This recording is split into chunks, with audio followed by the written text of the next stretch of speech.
اور بادشاہ کے محل کی طرف چل پڑا۔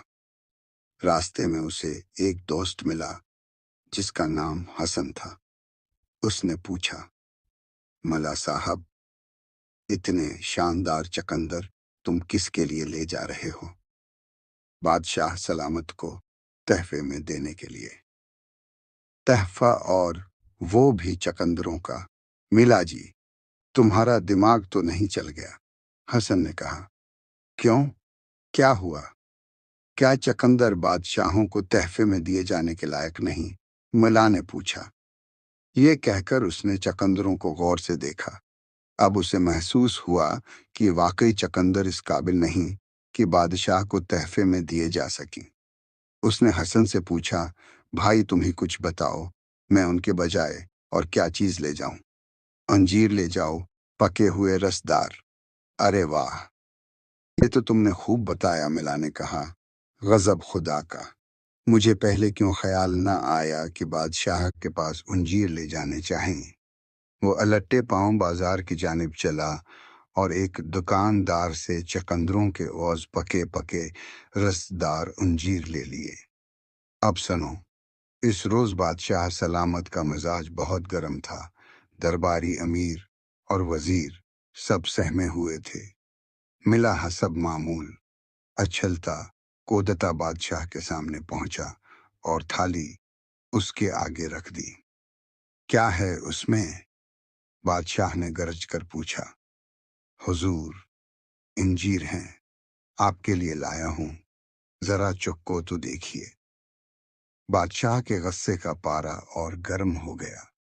اس نے کڑک کر سپاہیوں کو آواز دی اور انہیں حکم دیا کہ یہ سب انجیر ملا کے پھینک پھینک کر مارو، اور خوب زور زور سے ملا نے یہ حکم دیا تو سر پر پاؤں رکھ کر بھاگا، لیکن سپاہیوں نے اسے پکڑ لیا اور انجیر مار مار کر اس کا منہ سجا دیا۔ جب انجیر ختم ہو گئے تو سپاہیوں نے اسے چھوڑ دیا اور وہ تیر کی طرح وہاں سے رفو چکر ہو گیا۔ راستے میں ملا کو حسن ملا۔ ملا فوراً اس کے گلے سے لپٹ گیا اور کہنے لگا، پیارے بھائی، اگر میں تمہاری نصیحت نہ مانتا تو میری ہڈی پسلی ایک ہو جاتی، خدا تمہیں جزائے خیر دے۔ حسن نے ملا کی یہ حالت دیکھی تو اسے سخت تعجب ہوا اور کہنے لگا، آخر کچھ بتاؤ تو کیا واقعہ پیش آیا؟ ارے بھائی، بس بال بال بچ گیا، خدا تمہارا بھلا کرے، میں نے تمہاری نصیحت مان لی۔ کون سی نصیحت؟ حسن نے جھنجھلا کر پوچھا۔ ارے بھائی، وہی چقندروں کے بجائے انجیر لے جانے کی۔ اب خدایا، اگر میں وہ بڑے بڑے لوہے جیسے سخت چقندر لے جاتا اور بادشاہ کے سپاہی وہ مجھ پر پھینکتے تو سچ مانو میرا تو کچھ عمر ہی نکل جاتا۔ خدا کا لاکھ لاکھ شکر ہے کہ میں نے تمہاری رائے پر عمل کیا، ورنہ چقندر توبہ توبہ، پیارے بھائی، اللہ تمہیں اس کا اجر دے۔